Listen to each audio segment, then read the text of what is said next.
Oh, and we got Ben.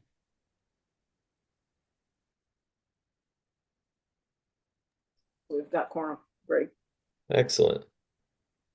All right, well then I guess, no reason not to get started, since there's a fair amount to get through and it's already fairly late. So welcome everyone. Thanks for joining. Thanks to folks watching. Um, I guess, yeah, first thing, as we do have quorum, we have two sets of minutes to approve. Um, Kat sent around the September minutes, which hopefully you had a chance to look at. I just realized that in September we didn't have quorum, so we didn't adopt the August minutes. So if you didn't, if just quickly check your email if you can, and that's included there. And once you've had a chance to take a quick look, I'd entertain motions to adopt both sets.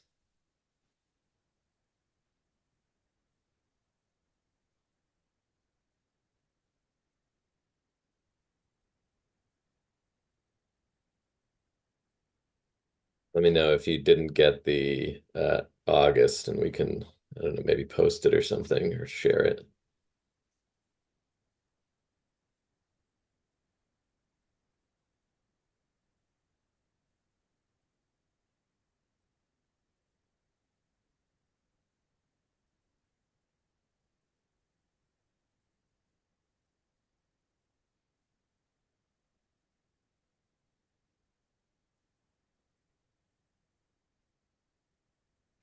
Tag, I can bring a motion to accept the August minutes. I was in that meeting and reviewed them pretty quickly. Great. Any second on that? I'll second. All in favor of adopting the August minutes? Aye. Aye. Any opposed? Okay, with no objections, that will pass. And I'll go ahead and move the September minutes. If there's a second. Ben is seconding.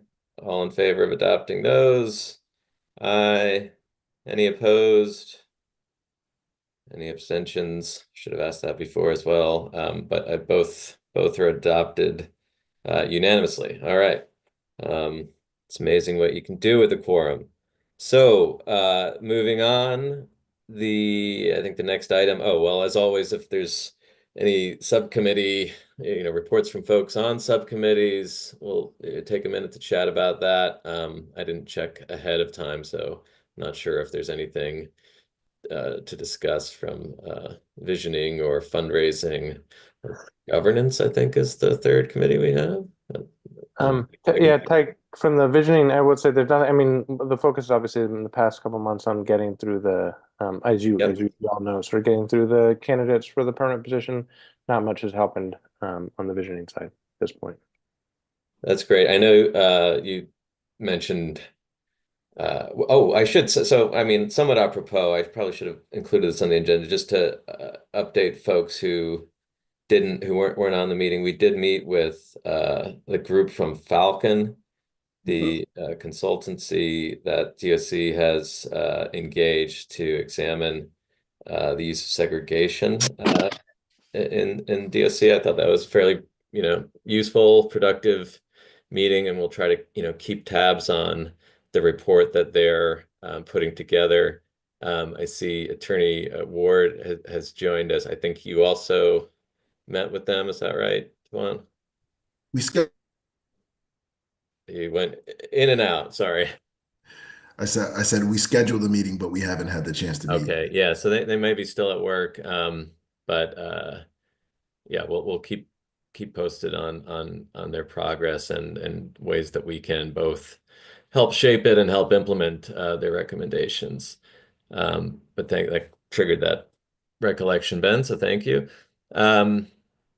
All right, next up, we got the updates on the permanent application process. So obviously, as folks on the committee know, but just for the benefit of anybody else joining, Attorney Ward, who's here as our interim ombuds, we are in the process of the sort of search process for the permanent position, and he is one of our applicants for that position, but there were many others as well, of course. We completed our review of applications and selected 5 candidates for interviews. We completed those interviews over the last 2 weeks. One of the 5 dropped out, so there were 4 interviews conducted, and then tonight we hope to discuss our impressions from the interviews and make a determination or selection of the folks who would be invited to a public hearing. Again, for the benefit of those who don't know, the statute that created our committee and the ombuds position requires a public hearing. So we post notice of the names of finalists, have a public hearing where folks can testify. Many of us on the Zoom recall this from last year, and then during or after that hearing, we create our list of finalists to forward to the governor to be, it's his selection out of that list. So we are hoping, and we can discuss this as well tonight, to have that hearing scheduled in December before the holidays, so that we can have our recommendation sent to the governor during that month, and a permanent, at least have him be in the position of naming a permanent ombuds to start the year. I think that's the update. If anyone has, I don't know if I've missed anything, but essentially we've gotten through the sort of first 2 steps of the process, and hopefully tonight we'll take the next step and get the hearing scheduled in the next couple of weeks. All right. May I Oh, ask? sorry, Marcy. Yeah, go ahead. Yeah, I apologize, but I was wondering, are we going live with the CTN? Only reason I ask is because I have someone who's asking. They're not seeing it. I see a square that says CTN here, so I don't know if that's what that means. Okay. Kat, do you know? Yeah, I mean, I did ask CTN to cover. They are in the room. It is possible that they're not running it live, that they're only in here to record and put it on demand eventually. Got it. Okay. Something even more interesting happening in Connecticut tonight than our meeting. Hi, Daryl. Thanks for joining. All right, so now we can, so I think going forward, both with Attorney Ward in the interim position and with the permanent ombuds, we're going to be sort of expecting a periodic report at our meetings of the activities of the office. So I did ask Attorney Ward very belatedly, so I was grateful that he was able to jump to the task, but to prepare a presentation for us tonight, not formal necessarily, but just give us an update on what the office has been doing. This one in particular, being the first of these, it might be different from future ones, but I will now turn it over. Devon, if you're ready and willing, you can just give us an update, and folks on the committee, I think, can feel free to ask questions. For anyone in the public, essentially our next item on the agenda is public comment. So whether it's about anything or about anything we've done earlier or about what Attorney Ward is about to share with us, we just ask you to reserve that for the public comment, which will be forthcoming next step. All right. So, all yours, Devon. Thanks. No problem. Thank you. Pleased to provide you all with the report on my activities and progress during the first 60 days of my tenure, which began on September 23rd of this year. This period has been crucial for establishing the office, building relationships with key stakeholders, and initiating essential operations. I'm deeply appreciative of the committee's ongoing support as we work toward fulfilling our mandate. So I broke down my report into 7 areas, and I'll just run through them really quickly. Number 1 is early engagement and resource gathering. I've been immediately engaged with incarcerated individuals and their families. To date, approximately 90 individuals and their loved ones have reached out seeking the services of the ombuds. These communications underscore the significant need for our office and highlight the vital role that we play in providing oversight and advocacy. The other first priority was establishing the necessary resources and infrastructure for the Ombudsman's office. Key meetings that I've had during the first 60 days is obviously with the governor's office. I've held several meetings with the governor's staff, including the chief of staff and general counsel, to understand the state's vision and secure support for the office. Additionally, I think I've already mentioned before that the governor's policy team connected me with the Office of the New Jersey Correction Ombudsbuds, whose insights have been very valuable to me as I structure the office. I've met with the Office of the Child Advocate, which oversees incarcerated youth at Manson Youth Institute in York Correctional.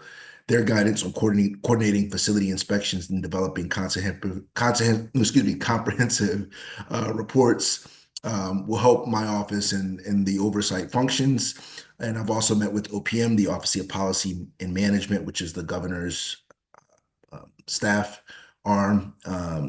Met directly with the Undersecretary of Criminal Justice and the Budget Office to discuss resources and funding, specifically the budget that's been allocated towards the Ombudsman's office. Number two is collaboration with the Department of Correction. I met with Commissioner Kuros and the central office team and DOC leadership. One of the biggest things that's come about during the past 60 days is the transfer of information. How does the office access information about individuals, and how do I access more overarching information? Within the first 60 days, I've requested a number of key documents which have been turned over from DOC. Those documents include all the security investigations from 2023 and 2024. There's approximately, I want to say 400 of them to go through. I've requested organizational charts of each facility, including custody and medical staff, so I can drill down when there is a particular incident, and I've requested all the administrative policies and procedures for medical and custody staff as well. We've, between DOC and myself, we've established a secure portal that is set up for the office to access critical documents, including inmate master files and medical records. Earlier this month, I met with the DOC Intelligence Unit, which was a really productive meeting.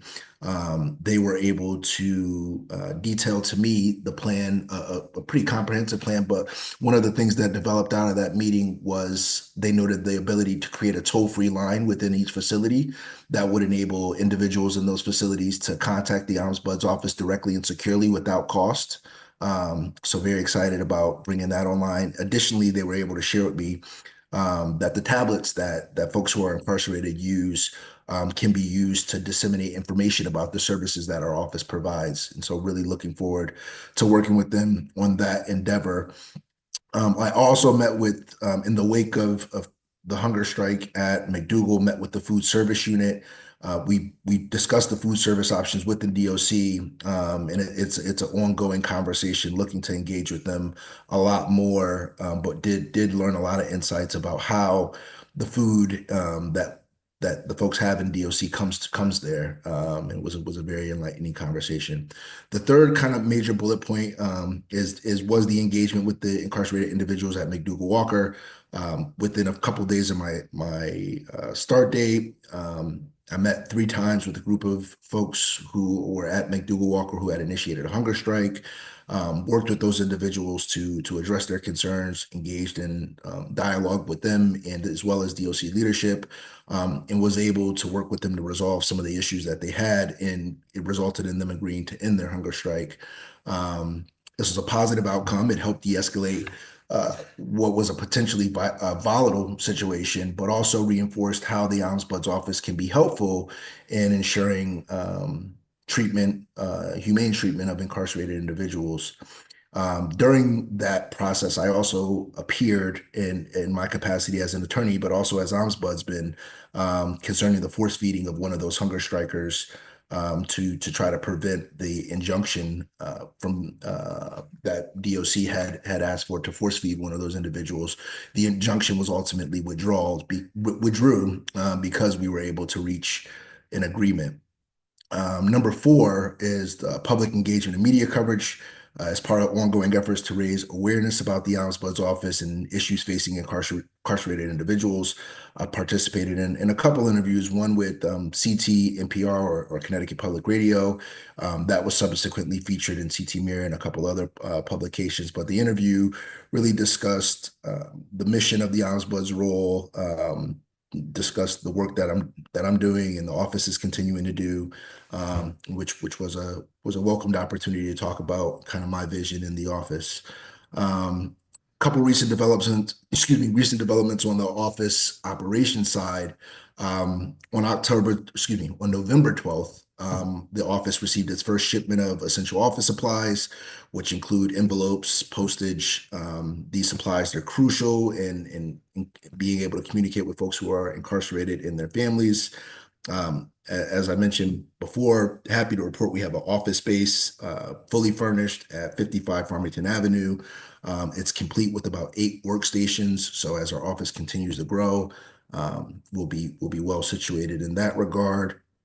And happy to report that yesterday, the office received its state issued vehicle, which is another milestone in operational development. It'll allow the Ombudsman's office to go and visit these 12 facilities throughout the state. And so that's something I'm hoping to start doing within the next week, is actually doing facility tours and facility inspections.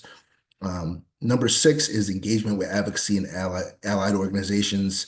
I attended the Stop Solitary event on October 4th, which was attended by Senator Winfield and also Representative Robin Porter, as well as Inspector General Robert Devlin. Talked about the Ombudsman's office and the advocacy for humane treatment and oversight in Connecticut's correctional system. I've also been participating in the Healthcare Workforce Safety Working Group. It's a working group that was developed after a tragic incident involving a nurse being murdered in a halfway house. And the working group is seeking to come up with ways to protect healthcare workers that treat returning individuals in the community. So in addition to myself, there's a number of DOC officials, healthcare workers, Department of Public Health, that are on that task force. So I've been participating in that group. I've been working with the Yale Medical Legal Partnership. This group is really focused on improving reentry services, specifically the issue of making sure every returning person receives a state-issued ID upon discharge. And so we've had meetings with the DOC commissioner, as well as the DMV commissioner, trying to kind of troubleshoot this issue and make sure that we can try to reach the goal of having at least 80% of individuals leaving the facility leave there with a state-issued ID. Also met with the Cattell Center for Health, Equity, and Justice, just to discuss my vision for the office, talk about how I can be responsive to community needs and be an allied with other criminal justice reform organizations. Also spoke at Wesleyan University's, two Wesleyan University's ACLU chapter on November 12th. It was about 20 students, discussed the Ombudsman's work and the challenges facing incarcerated individuals. And then lastly, just looking ahead, we're looking to get some staffing resources. Been working with OPM to try to figure out how to do that within budget, and do it rather quickly in terms of getting some admin staff, which will allow me to start doing more front-facing things to be able to take more claims, preparing for the legislative session, preparing our legislative package, and then finalizing my report that's due to the legislature at the top of the 2025 session is another big priority. And then another thing we're working on is launching a website and social media presence to increase public awareness about the office and also accessibility to our services to allow for loved ones to be able to make claims through an online portal. So that's kind of a brief update on some of the things I've been up to for the past 60 days. Happy to take any questions if anybody has any. Thanks for that. I think it's great to have that sort of update, because it's clear that there's a lot that's been going on behind the scenes that not everyone, including us on the committee, knows about. So it's good to have a sort of awareness that the wheels are in motion. And I think it's an interesting and difficult position to be on as interim, right? Where you know, without making any predictions or whatever, like you can't know that whether you're going to be the person going forward. So it kind of makes sense to be focused, at least in my view, on sort of setting up the infrastructure of the office, which is, I imagine, a pretty daunting task, you know, to kind of set up a new state agency. So I appreciate that. I do have a couple of questions, but let me first ask if any other members of the committee have comments or questions.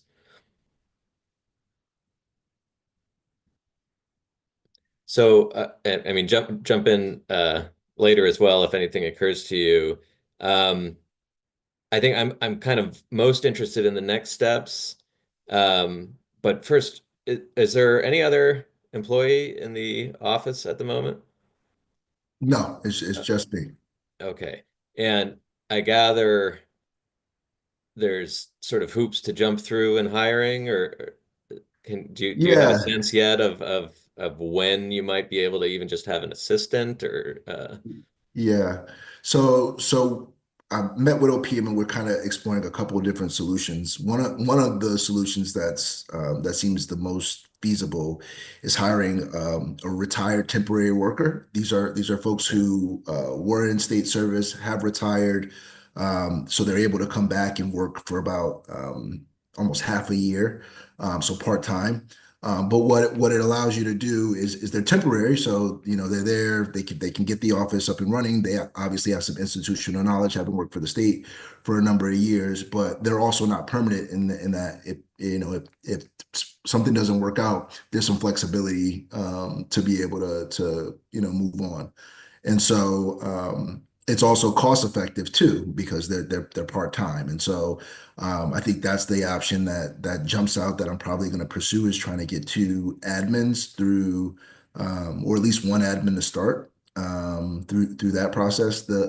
It's tricky trying to right size an agency when you're standing it up and trying to figure out what components you want to hire first. But I think the admin's a clear need.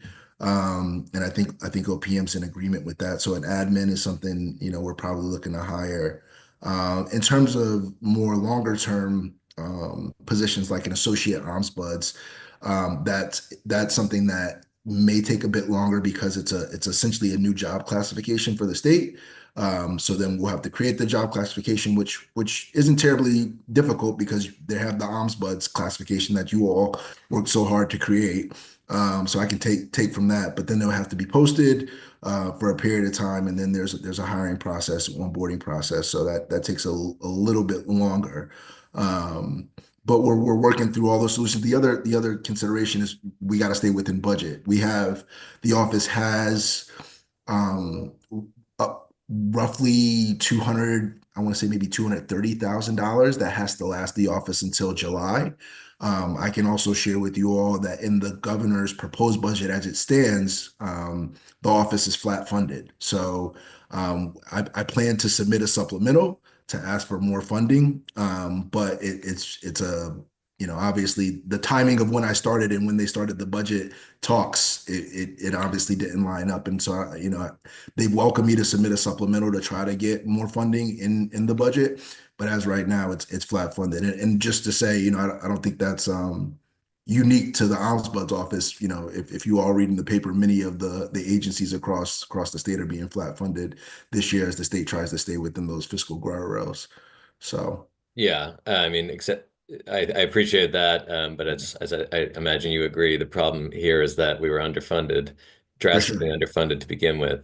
for sure. So you know, putting a pin in that because I think that's an area where we need to be particularly active on the committee to support you with those requests. Let's make sure that we're in touch about that and kind of engaged on a collective strategy. I think I sent to you previously some of our efforts, you know, to increase the funding before we had the position filled. But certainly there's some data to work from there in terms of, you know, the relative disparity in Connecticut compared to other states. I know this is something that everybody, I was going to say Scott's thought about, but certainly everybody on the committee has. And just, I think I appreciate the point about the part-time or the temporary hires, because that's exactly what I was going to suggest, is if there's any way, because I recognize that, state hiring can be difficult, particularly for new positions. We know that very well. Yeah, if there's ways to sort of I don't want to say get around that in sort of a sneaky way, but like, yeah, through temporary hires or through sharing with other agencies or anything like that, just for some assistance, not talking about the associate position or a significant, like an investigator necessarily, but someone to help out, answer the phones and stuff while you're doing facility visits. I might have another follow-up, but Ben, I see the hand up there. Yeah, thanks, Tyke. Ombudsman, I appreciate the report back. I mean, it sounds like you've done quite a bit in the 60 days that you've had so far, which is great. And I've actually seen you around at several meetings, and it's sort of heard secondhand sort of people hearing that you're sort of around, so which is great because it just people need to know across the state that your role exists and that someone's in that role and ear is open.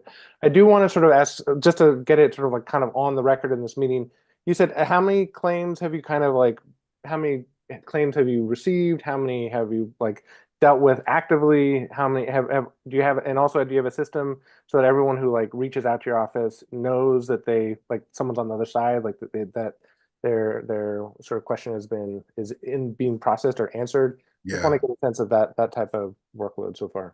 Yeah, so the tracking system is very informal. It's an Excel spreadsheet right now. One of the line item, one of the things I've been trying to wrangle in terms of resources is a file management system. The claims commissioner, some other legal agencies within the state have them, so we'll be able to kind of more formally track each claim that comes into the office.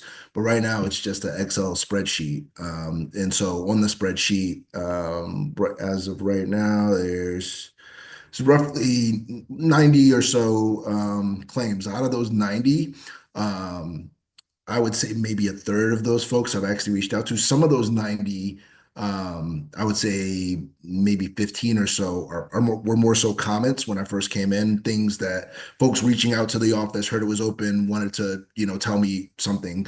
Some of the other ones are specific things about facilities. Hey, in the shower in this particular facility, there's mold, or, the food here is really bad.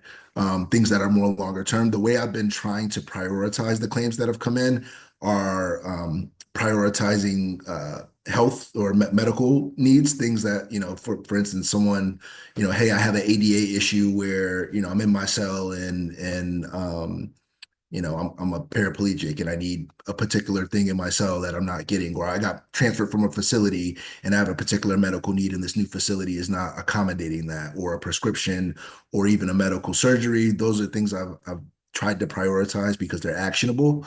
The other things I've tried to prioritize are safety concerns, folks who are concerned about their safety, either from other folks they're incarcerated with, or from other officials or other folks within the facility, trying to work with DOC officials to get those folks transferred to a facility or to a custody status where they feel safe.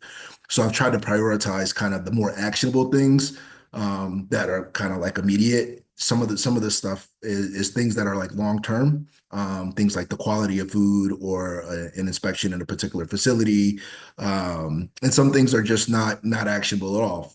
Folks have reached out regarding things about their sentencing or their particular or their accommodations in the facility in terms of programming that they're offered, whether it's jobs or statuses in a particular facility. So I've tried to come up with the kind of that ad hoc prioritization schedule.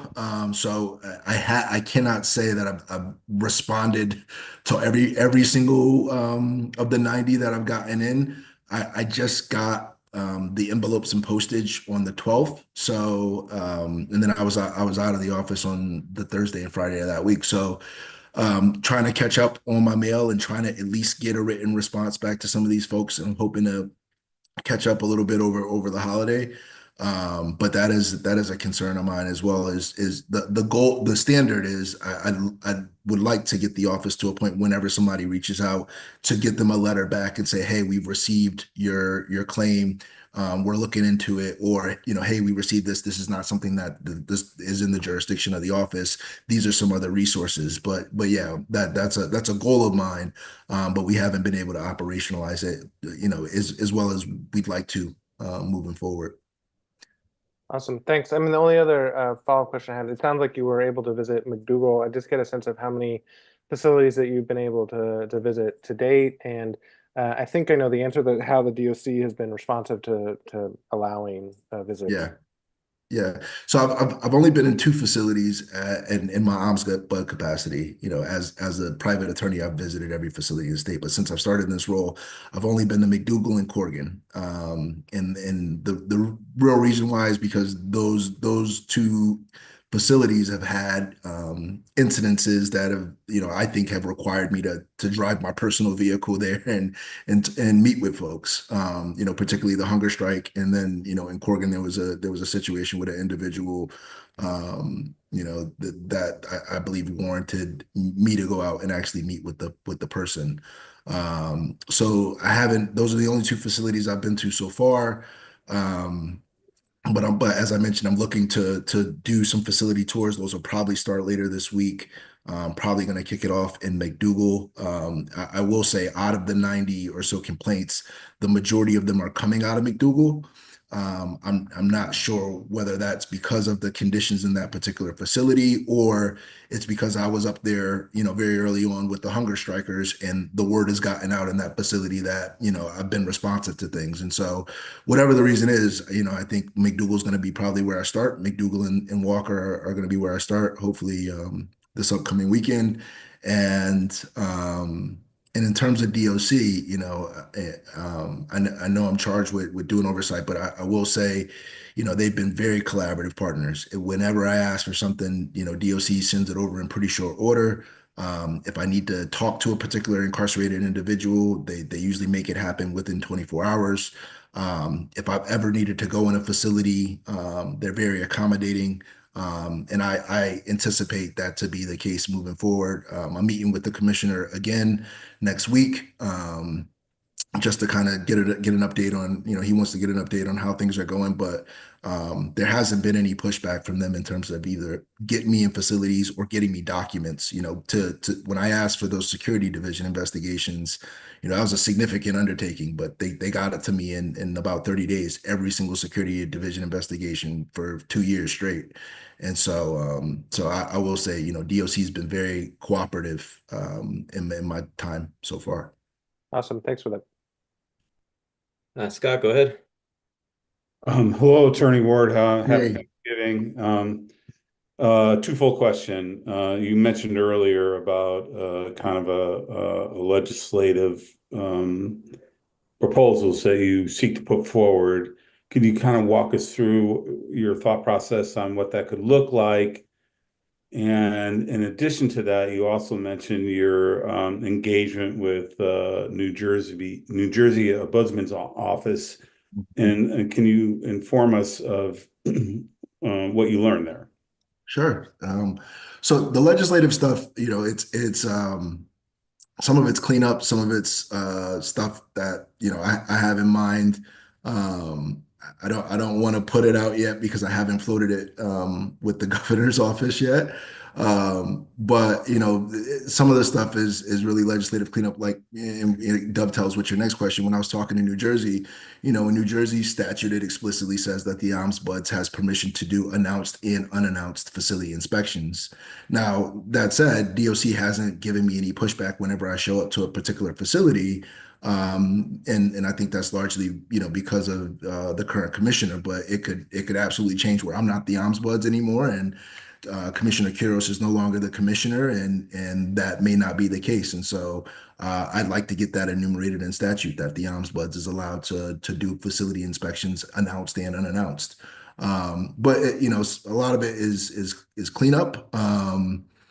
some of the other stuff, I don't necessarily want to share because it may not be actionable, and it's stuff that I'm still discussing with the governor's office. But the things that I learned from New Jersey were things like that in their statute. Particularly, the one thing that stuck with me with New Jersey is they have a prison population that's very similar in size to Connecticut, almost 10,000 folks. Their Ombudsman's office is an office of 23 people. And they have a medical consultant, they have several investigators, a communication staff, and they have a budget of almost $3 million. And they've been around for, I want to say they're going into maybe their fourth year. Um, and so, the other thing I was able to glean from them, they shared, they have like a facility inspection checklist that they do, which was really helpful. They also were able to share some of their policies, their internal policies for managing conflicts, just as folks who work in DOC. I imagine once the Ombudsman's office has staff, we will have staff that has loved ones or family members that are incarcerated in facilities as well. And so trying to manage those conflicts and still be ethical. And the DOC intelligence unit also was helpful in discussing policies like that. But the New Jersey office shared how they handle those particular issues as well. So it was a really enlightening conversation. I imagine it's going to be an ongoing conversation. Oh, and one more thing. There's also a professional organization of a collective of correctional oversight organizations in the country. I forget the acronym off the top of my head, but that's something that I'm putting in my budget requests is for the Connecticut office to be able to join that association of correctional oversight organizations throughout the country.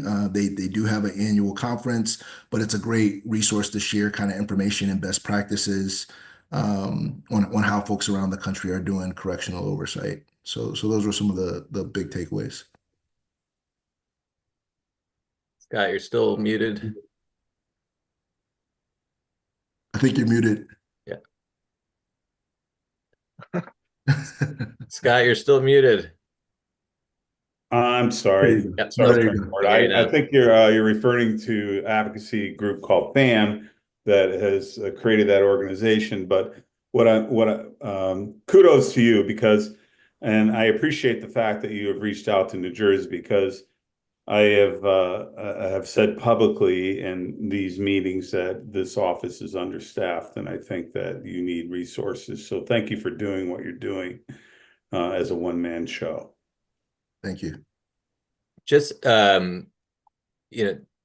I don't know if your question was about the legislative proposals. I think Devon answered it, but there's also a report that he mentioned. So that's a separate thing that's required by the statute. So I think you said you're putting that together for submission at the beginning of the year. But that's not like legislative proposals. That's sort of a report on the activities of the office, right? Correct. And conditions of confinement. Correct. And condition. Okay.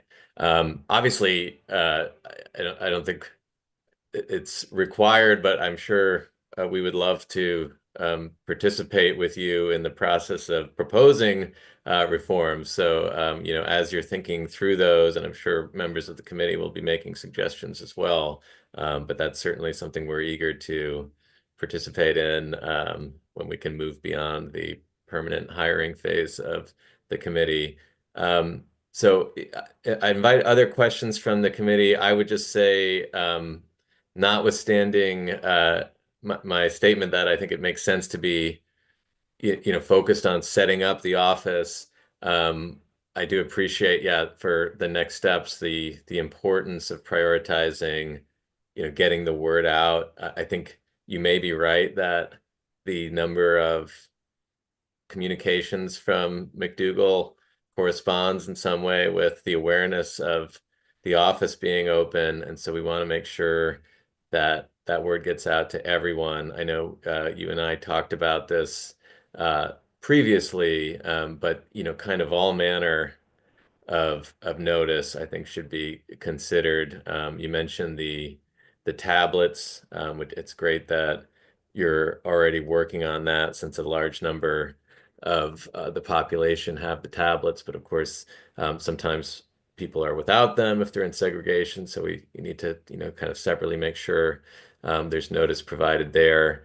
And at least if it doesn't come out of our, paltry budget, I think some consideration to, sort of written notice and as we discussed, almost like a class notification process. If we can lean on DOC to provide that notice. And then, as you said, I know you've recently gotten the car to make it easier to visit facilities. So I think making yourself present in them, just taking a tour, I think it will be a great step.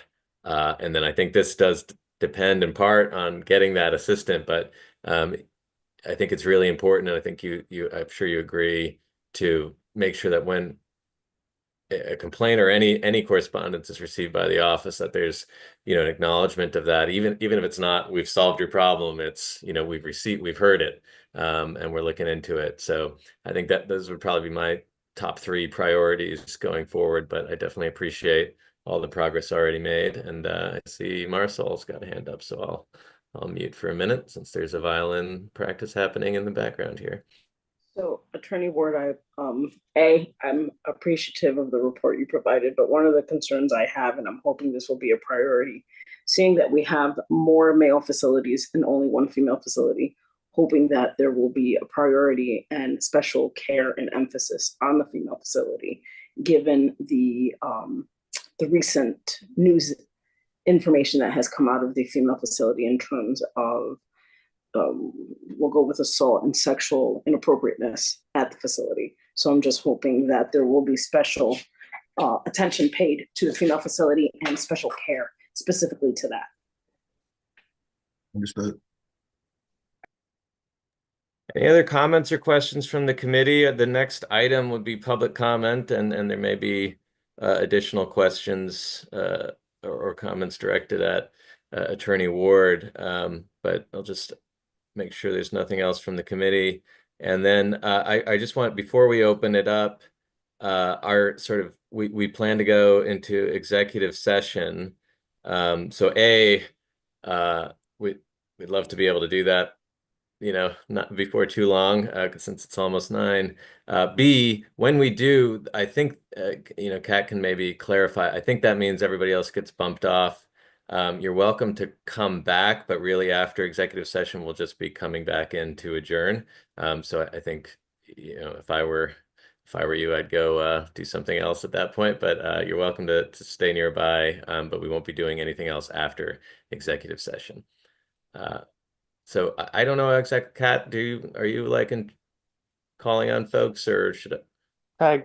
Can I quickly? Sorry, Ben, go ahead. Yeah. No, just quickly clarify, just so for we don't have a timer, but for people to keep their comments sort of under 3 minutes.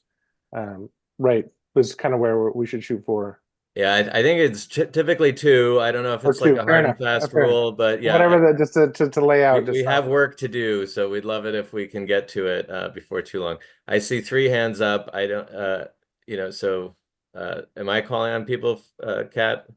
Yeah, if you'd like to, go right ahead. Okay, so Cindy Pritzio, I think your hand went up first. Go ahead. So mine are very brief. I seem to be the only one that ever focuses on parole or special parole oversight. And since a large part of my community, unfortunately, gets supervised by special parole, I just wanted to ask you, Devon, how you feel in terms of priorities. I know one of my gentlemen called you probably about a week ago, and I've been unable to sit down and actually write an email to you about a case, but where does parole's oversight fit in? Yeah, parole's under statutorily, it's under the OMBud's purview. Yeah. So I would love if you wrote me, I'd be able to kind of troubleshoot whatever their particular issue is and figure out whether it's something the office is it's under the office's jurisdiction is something that's actionable, or if it's not. But halfway houses and parole facilities are really statutorily under the purview of the Ombudsman's office. Now, if it's somebody who's on parole and out in the community, obviously there are situations that would warrant the services of the ombudsman's office, but it really is a case by case thing. But when you speak of priority, I really highly prioritize, folks who are in facilities, DOC facilities. And so if there's somebody on parole that's in a community setting, not in a halfway house, that, is living with, someone or living on their own, but on parole, it would probably be a lower priority than someone who's, in a facility or in a DOC facility in a halfway house. So if there's abuse of power going on with or something egregious happening, would you get involved with the community supervisor? Or Sure, if it's something egregious going on and it's involving DOC, I would like to hear about it. okay, and the last thing I'm going to say very quickly is today a case came up where a family last heard from their incarcerated loved one on Friday, and he was saying he was going to see a doctor. And they thought it was in the facility, and they came to believe he's hospitalized now, and there's been no communication with the family. I think we've escalated it, but in the future, we'd like to see better communications. I'm sure all of us agree that our Yeah. loved ones can't disappear and we don't know what's happening to them. Yeah. So thank you very much. Yeah, no, to your point, to that point, that's taken up a good bulk of the 90, right? Is folks who are going outpatient for treatment and they may not have a release of information on file, or they went out on an emergent situation and the loved one's not notified and they contact me or contact other folks wondering where the loved one is and just trying to get some information to folks. So that's a common thing that comes up, common thing that I'm happy to troubleshoot for folks. If that does happen, I can get in touch with folks in the facility and folks in the medical team pretty quickly to try to figure out where that person is, and then also get a release of information signed so they can communicate better with that person's family. So happy to do that if that ever comes Well, up stay again. tuned. I might need you tomorrow. Okay, you got my number. Thanks. All right. Thank you. Thanks, Cindy. And yet, I mean, we talked about this earlier, Devon, in terms of the data, the record keeping, which now is in a bit of a rudimentary form and will hopefully be improved. Part of that is finding the themes, right? And so if, for example, if we're seeing a lot of these similar complaints about lack of communication with medical care, et cetera, then we were able to zero in and know that that's a sort of system-wide problem. Next I see is it Ivelisse? Can I want to go before me. I just wanted to say something in terms of a little bit of what just Cindy said and what you just said about data record keeping. Knowing that we've had a prior issue of this in terms of past circumstances that have happened in the department, I'm hoping that this will be a priority in terms of release of information, something that can be followed up on. That's a priority, because I think that becomes a concern where when someone passes or dies, this is something that stays kind of, it's a little difficult for families. So again, this is just maybe prioritizing and maybe getting that type of thing pushed up the list. Just thought process. Sorry to interrupt. So sorry. The next hand I saw was Ivelisse, but it sounded like you were deferring. It doesn't matter. I'd like Barbara Fair to go before me. Okay, yeah, go ahead, Barbara. You were number 3 on my list, but you can jump. I don't know why, but okay. It was just the order I saw the hands. Sorry. No, I'm saying I don't know why Ivelisse said go me. Oh, go I first. see. I It's got okay. you. It's okay. Yeah. I'm really full right now, and so I'm saying, how do I say everything that I have to say in this short little bit of time, not to take up too much space at this late meeting. But I first want to say I appreciate the difficulty it is in getting the right person in place, because you have to trust and believe in everything that they say. I did that myself when I really supported Attorney Ward. And I actually gave him a plaque to lead with integrity. And the reason I do that, because all of these years of working in this business, I've seen so much of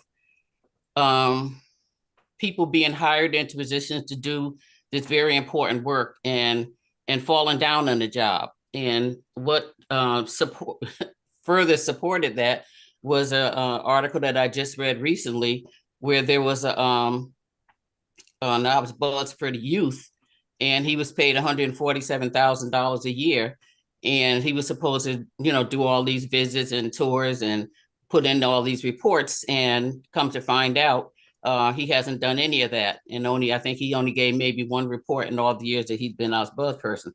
So I'm always worried about that. The way this whole process came to be reinforces that fear. When I came up with the vision for our buzz persons, because at this point in my life, I've been doing this work for over 40 years now.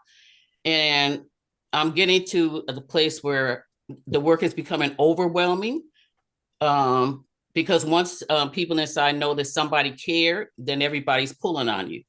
So I thought of a vision of having someone independent of DOC, independent of the state, who really showed a true commitment to the people inside. This work is so important to me, and I would hate to see someone get this job and don't live up to the commitment, don't have the commitment. I know I don't expect people to have the commitment I have, I don't. But I do have to say that I was talking with Devon earlier today, and I have to say, and maybe it's because he's been overwhelmed, but I let him know I'm disappointed that, that I gave him different people to look at. Like there was two people who was assaulted in McDougal. One needed stitches. I found that out from the inside because I have inside contacts with not only incarcerated people, but staff. And so, I gave him that information beginning of November, and he hadn't had a chance to get to it. I'm also disappointed that there was a person who came from Florida who has a loved one in York who said they came all the way from Florida to visit their loved ones, and because there's so many lockdowns, they got here and they couldn't get to see their loved ones. And so the loved one came up and asked me to make an appointment with Devon, and I told him I would. Unfortunately, Devon couldn't see him. So I'm disappointed about that. And the reason I'm disappointed is because then the people continue to look at me. And I'm trying to tell people, we have someone who's getting paid now. I've been doing this as a volunteer. This has been hard work for me. I wasn't getting paid. So now that we have a paid person, I want, when people come to me, I want to be able to pass it over to Devon or whoever the buzz person is, and expect that they will take care of it, because I know I would if I had it. I was disappointed to read in Yale Daily when the hunger strikers said that Devon did come out to see them, and there was no follow-up, and they feel like they have no voice now at all. That's disappointing to hear, because that breaks my heart, because that's why I do this work. I want these people to know there's somebody out here who really, truly cares about you, and they're going to do all that they can to support you. So, I'm listening to Devon saying all the things he's been doing, and I'm saying, okay, well, maybe that's why, he couldn't get around to these things. But I'm hoping that you can spend more time looking at some of these things. Like for one thing, our statute allows you to go in unscheduled, unregulated inside the prisons. So we already have that in our statute. I don't know if you've read it or not. But that's one thing that you didn't have to take in New Jersey. We already have that. And I guess I'm going to kind of leave it there, because I said I don't want to take up a lot of time. But for me right now, which I said to Devon, that I think the most important thing is to get someone, an administrative, who can take care of the calls and emails and things like that. And I think the next most important thing, and I told him, I can't tell him what to do, just I'm suggesting that the most important thing after that is to get an associate buzz person. He can't do all these things by himself, but if he had an associate, that cuts the job in half. And no, we don't have a job description, but we didn't have a job description for our buzz person either, and we came up with that. So I think if you have those two things in place, that's a real beginning. but I don't think you're gonna do it all by yourself. Otherwise, you will be going to all these other meetings, and then the people inside that need somebody won't have anybody. And I'm gonna leave it there. But I'm sure we'll talk again. Thanks, Barb. And as always, we count on you to keep our feet to the fire, and also Attorney Ward's and the permanent ombuds. And I think it's really important to recognize that, while it's extremely difficult to set up a brand new agency, we gotta, and I think Attorney Ward is well aware of this, and keeping it in mind. We have to remember the focus, right, is on the people that the office is meant to serve, and there's a kind of real value to that and necessity to that, and that's, I think, why we've discussed the importance of increasing the staff to make that possible.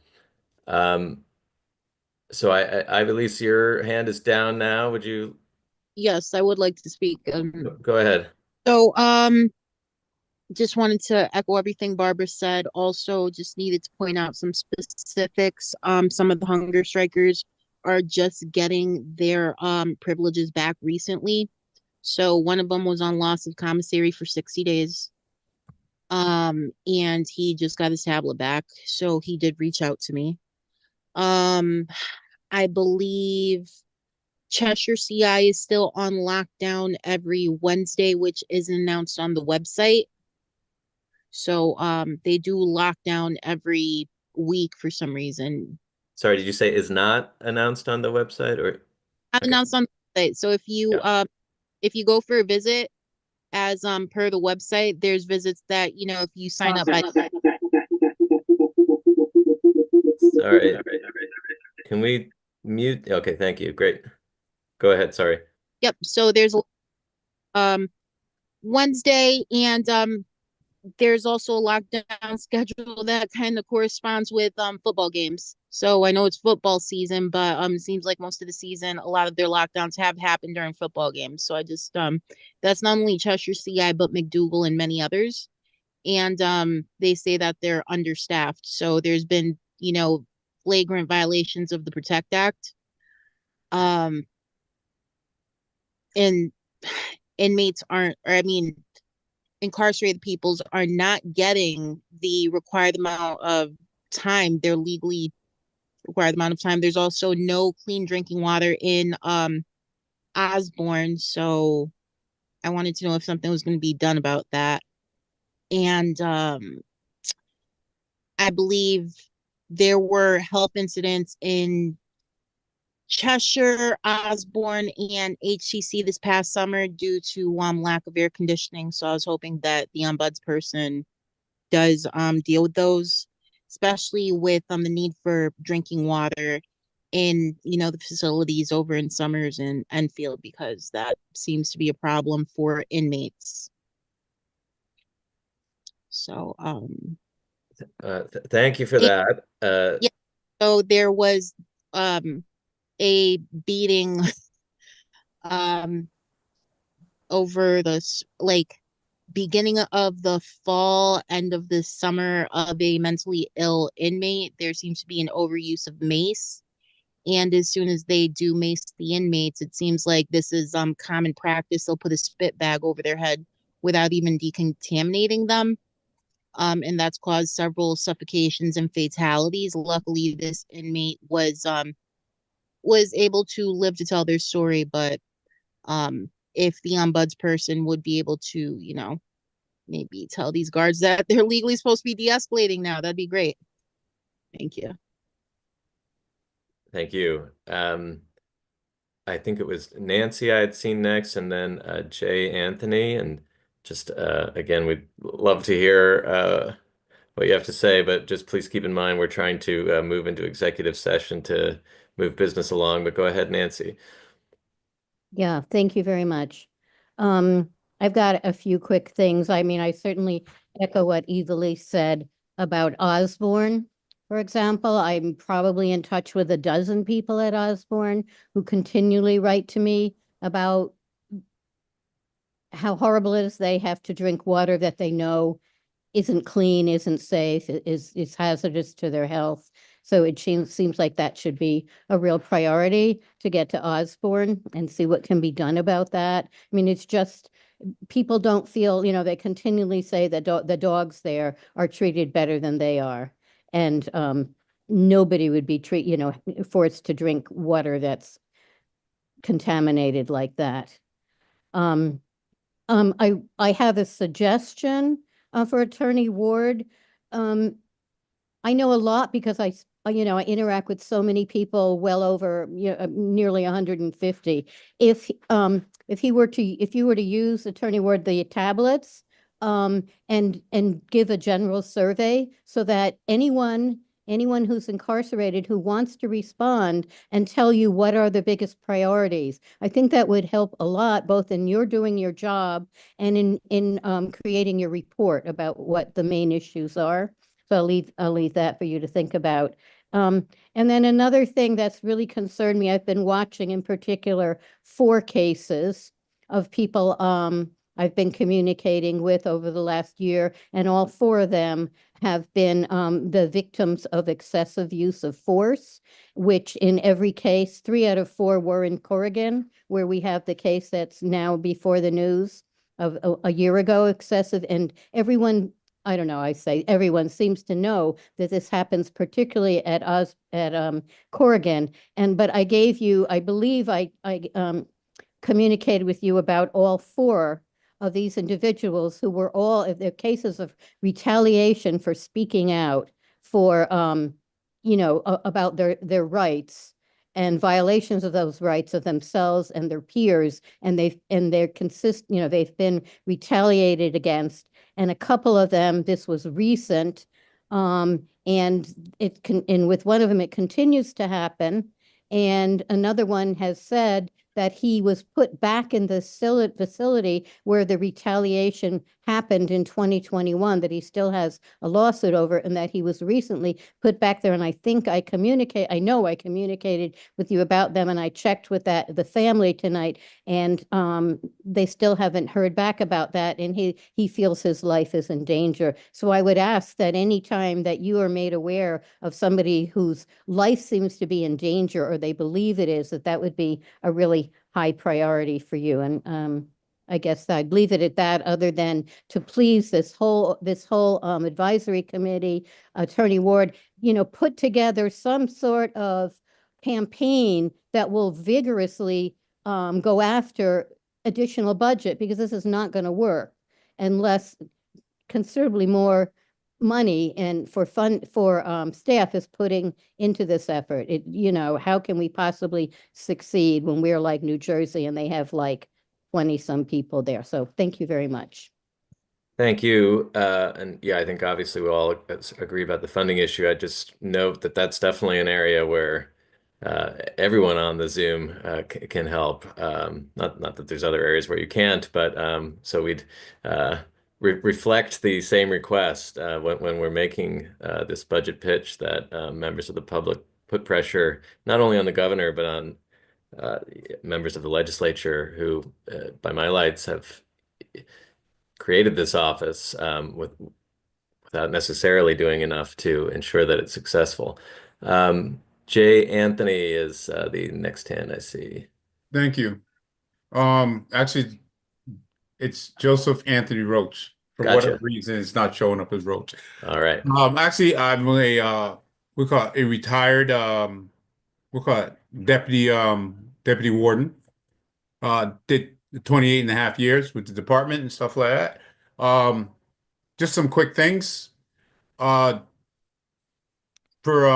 Attorney Ward, I think he's doing what he can. I commend him. I do not know him and never met him. I've done a lot of research. I've constantly been watching these things. And my strong advice to him, do not burn yourself out, because there's 10,000 plus inmates.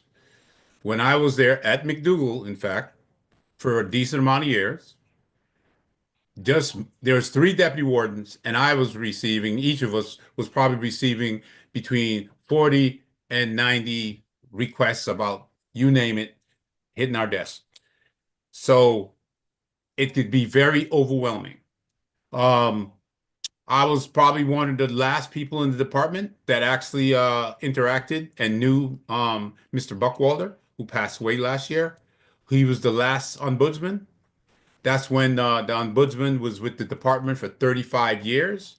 He fought strenuously to try to keep the funding.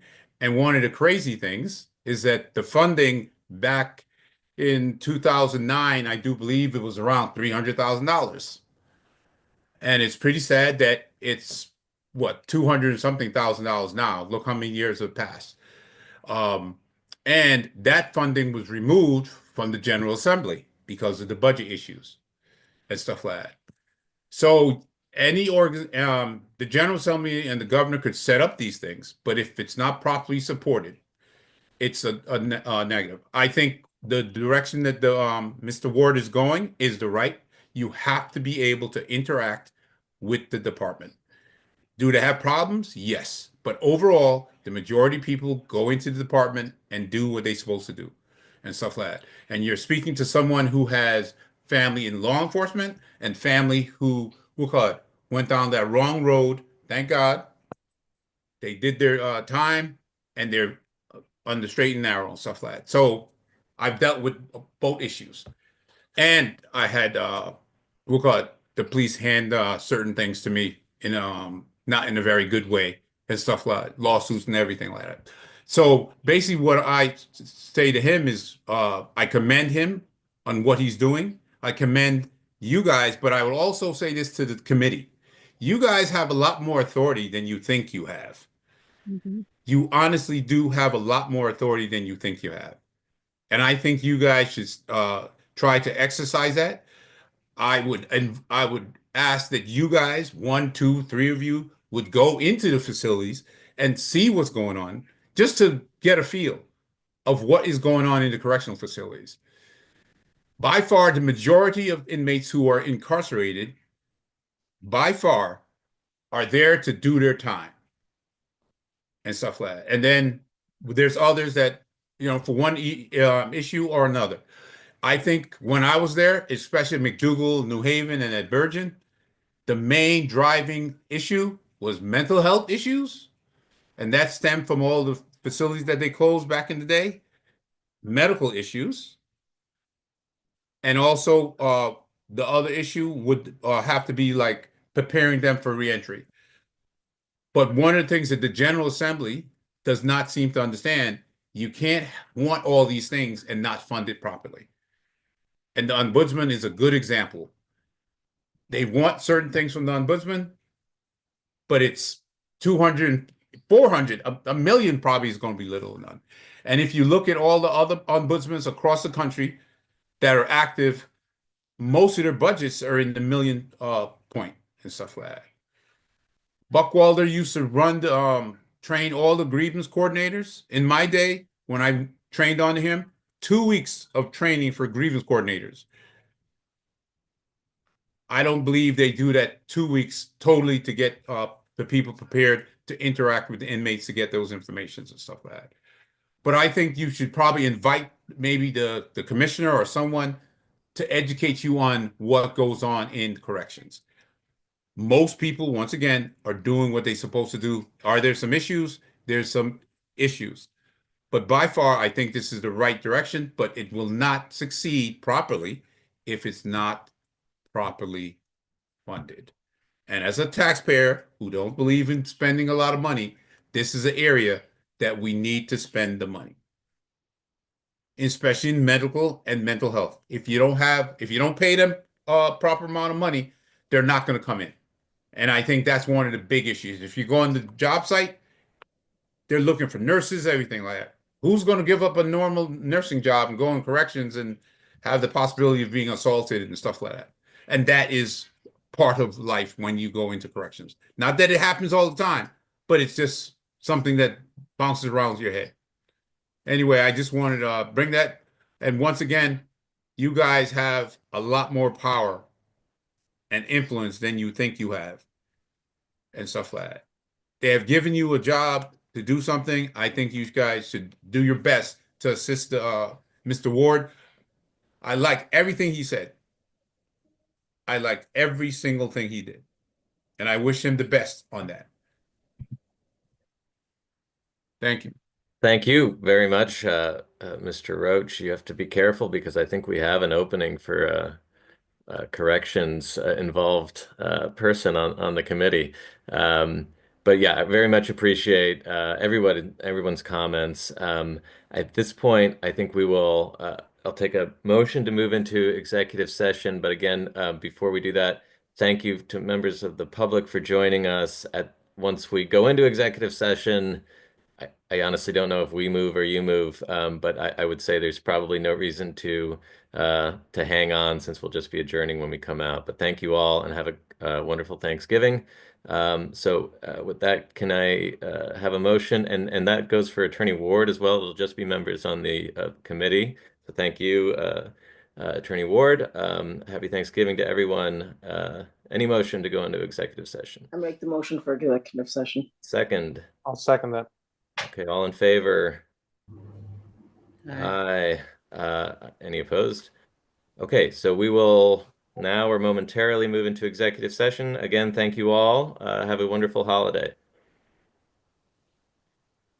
Not a member, if you could leave the meeting, I'd appreciate it. But I will help anyone who's unable.